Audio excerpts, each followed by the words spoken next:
What's going on, guys? Welcome back to the channel. In today's video we're going to start swapping over the new fairing set that I got for this bike.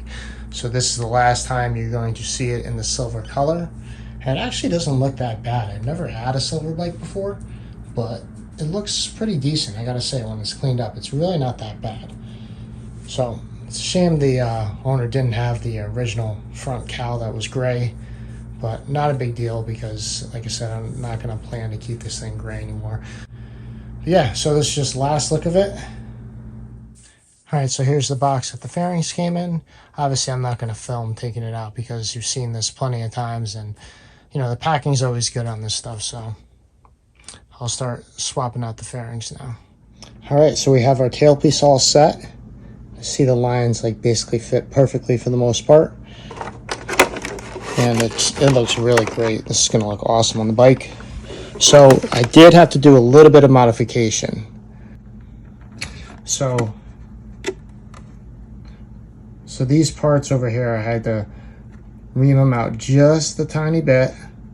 And one of the holes on this white part, I had to like move up just a little bit. If you ever put carbon on a bike, you'll understand that sometimes it doesn't always fit perfectly and you have to make a little bit of modification. And that's how it is with these China plastics sometimes. Sometimes they're dead on and sometimes it could be off just a little bit. So, I mean, you can see obviously that my job that I did was I went a little too far over there, which is not a big deal because it's still nice and tight and everything looks good. We got the stock light on there. The fender eliminator kit all set. And the blue is a nice color. Looks great. Alright, I'm gonna go put this on the bike. Alright, the tail unit is on and it looks great. Everything fit good. And it fits into the hole down here perfectly. We did have to mess with the wiring a little bit before I ended up putting this fender eliminator back on there. One of the signals wasn't working and for some reason the license plate light was not working. Now everything is working, which is great. Now we'll start taking apart the front of the bike. All right, so I didn't get everything on film just because it was going to be boring. We have our side fairings that are off, the middle piece right there, and we have our headlights off. The guy did tell me that he dropped in his garage a time or two, and he was right because obviously the stock headlights, there's a big crack in it, and I do have aftermarket lights coming. They should be here tomorrow, actually. Hopefully the aftermarket lights that I'm getting has good fitment. They should be. I've got a set that I did on the Project R1 and they fit perfectly as well. So I'm assuming they're going to. If not, then I'll return them and get another set. We did get a nice ohlins damper for this thing because the stock one is just not that great on this year. The newer K67 models, the steering damper is actually pretty good. I didn't feel I had to change it out at all. But on this one, we're going to change it out with the nice ohlins. All right, we have our ohlins damper installed. And I tried it out and the damper works so much more better than the stock one. So I'm glad that I took the time to change it out.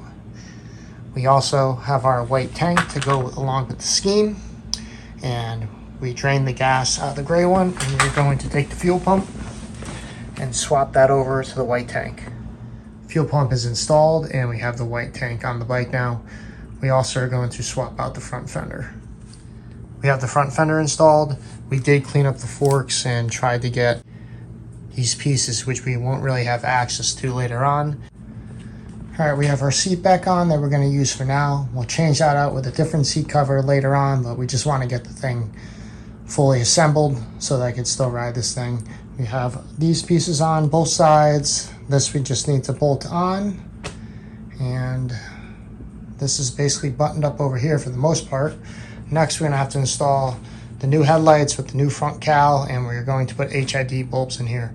I know that a lot of people use LEDs, but from my personal experience, HIDs has always been the most brightest out of the bunch. So I'm going to go with those because I got them for free from my buddy, and we'll install that next.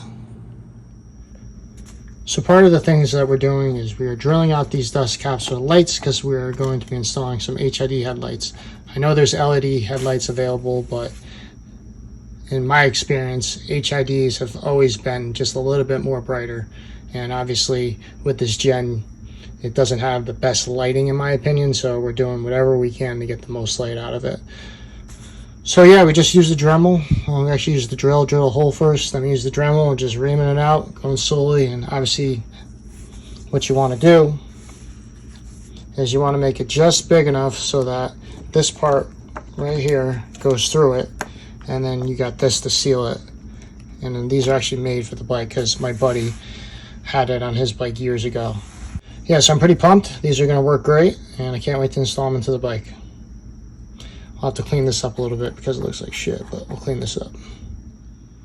Alright, so we got our dust cap drilled through, and you can see it makes it look perfect. And since the other part is in there, it seals it. So it's a pretty slick setup. Not bad. It looks really good too. Alright, so that's going to do it for the video, guys. Just look at these fenders. They look great, right? They fucking look awesome. And we got these nice bits, pieces on there. And we got this all tidied up. It's going to look really good when it's done. So obviously, if you didn't figure this out already, this is going to be a fake HP4. I just love the way that the HP4 looks. It just looks awesome, and I don't really care too much about having, you know, the electronic suspension that comes on it because my new bike over there has that. So I don't really have to worry about it. And even with this new bike that has the electronic one, I put it on the Race Pro modes and I just set it and, you know, to what I'm going to be doing. And I don't even really use electronic suspension too much, to be honest with you. So I'm not too worried about that. This motor does run very good, which is awesome, and it is tuned. I could just tell by riding it. It does have a Power Commander 5 on there, and I could tell, like I said, that someone probably put this thing on a dyno with the Power Commander 5 and made a map, because there's no way that it should, you know, it should be running the way that it is without that happening. Or, you know, maybe the ECU got flashed. I have no idea. But either way, I'm very happy with how this thing is starting to come out, guys, and I can't wait to show you guys the finished product. So make sure you guys stay tuned for that. As always, guys, thanks for tuning in, and we'll see you in the next video.